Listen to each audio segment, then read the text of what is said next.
Okay. Biological, but gender is a completely different thing. No, gender is not disconnected from sex. So. It's not completely disconnected, but it's still a cultural thing. It's still from society. It's Okay. No, it is not in the mind. Okay, you're not a man if you think you're a man. And I didn't say pretending, or if I did, I shouldn't have said pretending. Let me amend. I said playing. Okay, I said a boy who thinks he's a girl. That's the usual phraseology I use. Not playing. I usually say a boy who thinks he's a girl or a girl who thinks he's a boy, which is technically what we're talking about here. As far as the actual psychological issues at play, it used to be called gender dysphoria or gender identity disorder. Now they call it gender dysphoria. The idea that sex or gender are malleable is not true. Okay, and I'm not denying your humanity if you're a transgender person. I am saying that you are not the sex to which you claim to be. You're still a human being, and you're a human being with an issue that I wish you Godspeed in dealing with in whatever way you see fit. But if you are going to dictate to me that I'm supposed to pretend that men are women and women are men, no. My answer is no. I'm not going to modify basic biology because it threatens your subjective sense of what you are.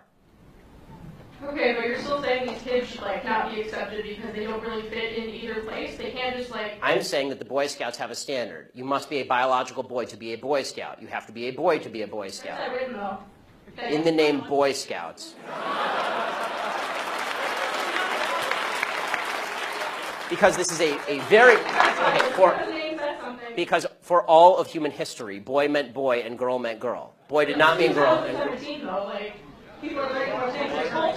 And if I call you a moose, are you suddenly a moose? Okay, if I redefine our terms.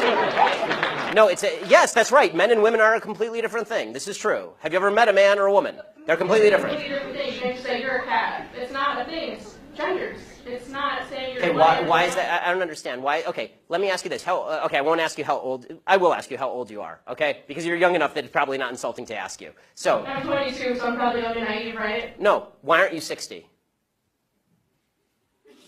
Why aren't you 60? And why can't you identify as 60? What is the problem with you identifying as 60? It's not the same as gender. You can't just... You're right. Age is significantly less important than gender. You can't magically change your gender. You can't magically change your sex. You can't magically change your age.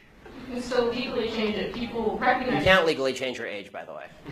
Obviously, you can change your name, you can change your sex, you can change your identity. Just because you can do things legally doesn't mean that they are correct biologically. You could do lots of things in the past that were incorrect biologically and correct legally. For a long period of time in the United States, sterilization of the mentally ill took place. That didn't make it okay. Skinner versus Oklahoma. Justice Oliver Wendell Holmes wrote the decision.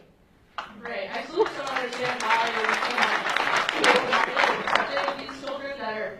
It's not a matter of open-minded and accepting. I want them to get treatment that they see fit, but that's not involving me. The idea behind the transgender movement as a civil rights movement is the idea that all of their problems would just go away if I would pretend that they were the sex to which they claim membership. That's nonsense. The transgender suicide rate is 40%.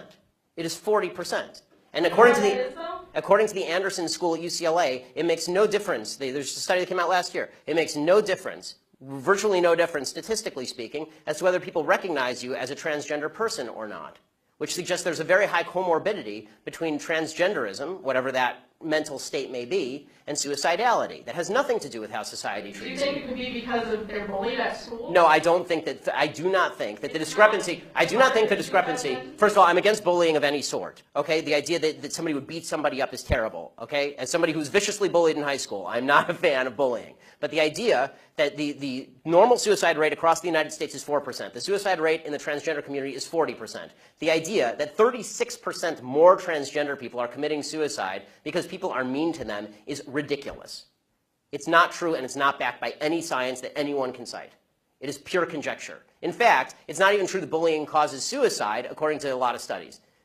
For example, in the black community, where the idea is supposedly that America is a racist society, blacks are bullied a lot. Okay, in the black community has significantly lower suicide rates than in the white community. In fact, in third world countries, the suicide rate is significantly lower than in first world countries. Suicide actually seems to be a privilege of the upper classes, if you actually look at it from a financial perspective. So the idea that suicidality is directly a result of people like me saying, no, men are not women and women are not men, it's not true. It's also. Do you think it doesn't impact their identity at all, or their depression, or how they feel about themselves? I think the idea that you're going to sacrifice the entire society's proper definition of sex because you think that there is in legal terms, somebody with an eggshell skull, meaning that somebody who has a pre-existing condition that makes them more susceptible to criticism, that is not a way to run a society. You can't sacrifice truth because some people are going to actually suffer because of the truth. Plus, there's no evidence whatsoever that the suicide rate would go down in the transgender community in any marked way if people just started pretending that men were women and women were men. We're trying that experiment now. We'll find out whether it works. So far, no evidence. Have you talked to a group of trans people at all instead of this group of, like, white people? I'm more than happy to talk to a group of any people who will have me, but usually they protest me.